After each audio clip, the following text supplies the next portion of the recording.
Abiab, ang tagapagsalita ng Philippine Coast Guard. This is Aljo Yes. Bendio, Captain Abiab. Good morning. Sir Aljo, good morning po at lahat po nakikinig sa inyong programa. Po. Okay, so tama ho ba na kinakailangan na pong gamitan ng remotely operated vehicle upang matukoy ang kinaroroonan ng lumubog na MV Tricia Kirsten 3 sa Basilan? Ano pong update nito, Captain Abiab? Yes, nagsimula na rin po yung paggamit natin ng remotely operated vehicle at nasa area na rin po yung ating mga technical divers. Unang-una po dyan, Sir Aljo, no, kaya po natin ginagamit yan is para makita po natin unang-una yung depth ng ating operating area, etong tubig. And then pangalawa po, para malocate din po natin etong lumubog na barko because we also considering, Sir Aljo, na may probability na meron pong na-trap na mga individual doon sa loob po ng barko. At pangatlo po, para malaman din po natin kung ano po ba talaga ang naging cause netong pagdubog na ito. Oo, gayon na nga, ang pamilya po ng mga nawawalang pasahero po ng barko ay bigay po sila ng hustisya at nananawagan ng malawak na rescue operation.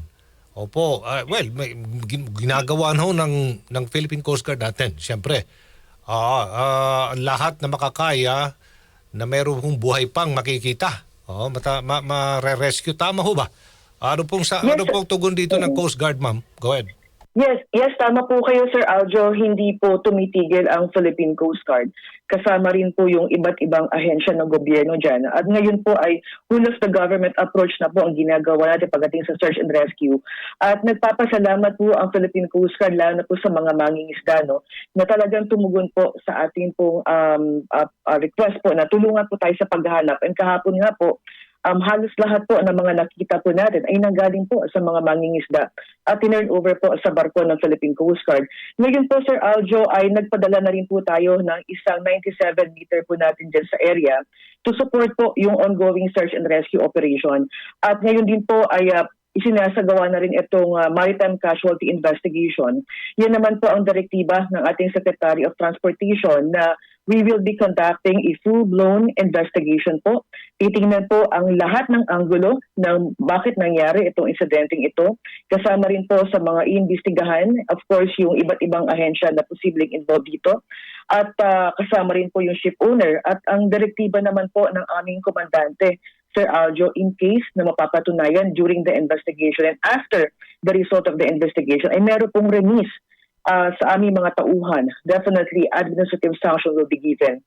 Ang ating pong layunin dito ay mabigyan rin po ng hustisya itong mga pamilya ng mga nawalan po. Ano nakikita niyong, hindi pa natin talaga matukoy yung dahilan. So, ang anggulong overloading ba tayo or may problema ho sa seaworthiness ng barko? Captain Abiab? Sir Aljo, tinitingnan din po natin yan. No? Well, based sa unang information na natanggap po natin, yung unang mga nabanggit po natin mga figure ay based po yun sa manifesto na naibigay at naisubmit po netong kapitan sa Philippine Coast Guard. But based po dun sa operation natin kahapon, we were able to recover 11 individuals. So ibig sabihin, Sir Aljo, dun sa initial na 10 na na-reported sa atin na nawawala ay dumagdag po yung numero. So may posible po. Hindi po natin dinidiscount yung possibility ng overloading based po sa information na tatanggap po natin. Yung mga reasons po na nabanggit po na, for example, yung may problema sa lashing, kasama rin po yan. We welcome all the informations na natatanggap po sa mga pasahero. At yan naman po ay isasama natin sa ongoing na investigation po natin. Ang hangad po ng Philippine Coast Guard, Sir Aljo, ay hindi na po maulit itong ganitong insidente. At of course, mabigyan po ng hustisya itong mga pamilya na nawalan po. Meron bang posibilidad na mayroong sumakay na hindi po kasama sa manifesto?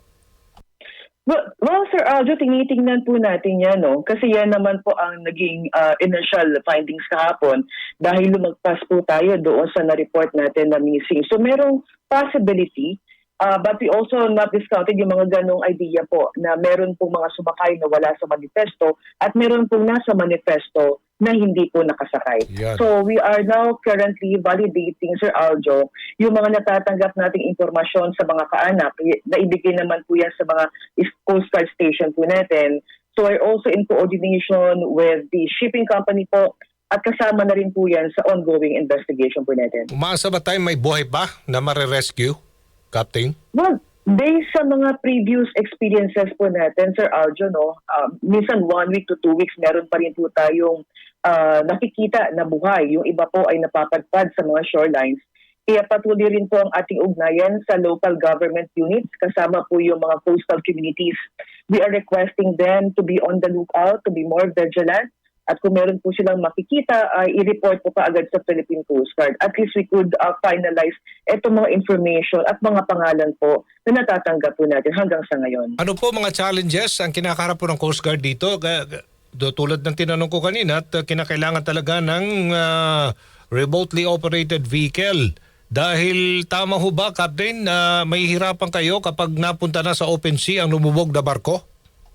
Well, kung titingnan po natin, Sir Aljo, itong pinaglubugan po nitong barko na ito ay medyo malalim. Kaya po tayo ay nag-employ ngayon ng ating mga technical divers. Initially, ang search area po, no, itong reported area is 76 meters or 249 feet po ang lalim. So we can only dive this using and employing our technical divers just to ensure as well the safety na itong mga divers natin. We will be employing itong ROV or remotely operated vehicle. At itong ROV po natin ay mayroon pong kapasidad na makita at pwede pong ma-check yung loob po ng barko, yung mga kabina, because we are also considering na baka meron po mga na-trap na mga individual pa dito. So definitely susuyurin po ng Philippine Coast Guard yung area na yan at hahanapin po natin itong lumubog at lokasyon na itong barko na ito. Okay, so ilan ho talaga namatay at ilan pang nawawala? As we speak po, Sir Aljo, based po sa record po natin, 316 po ang survivors.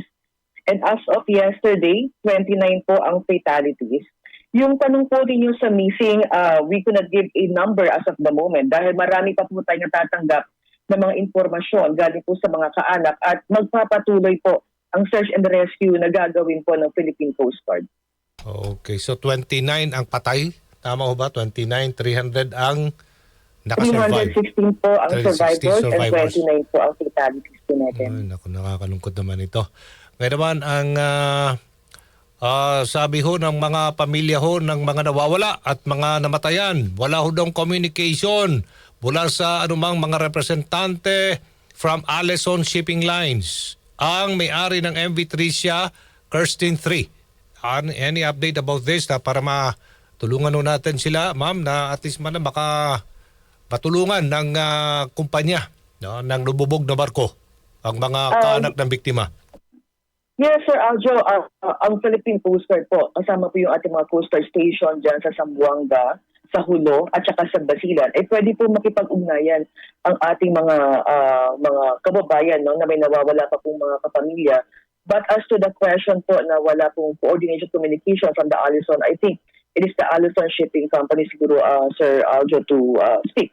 Is the proper authority po or the proper company to speak on that question po. But rest assured po na bukas po lahat ang pintuan ng Coast Guard stations po dyan sa Zamboanga, Hulo, and Basilan para po tanggapin itong mga impormasyon na nagagaling po sa mga pamilya po ng mga nawalan. Ano pong mga panibago mga hakbang ginagawa po ng Philippine Coast Guard para hindi po maulit ang ganitong insidente?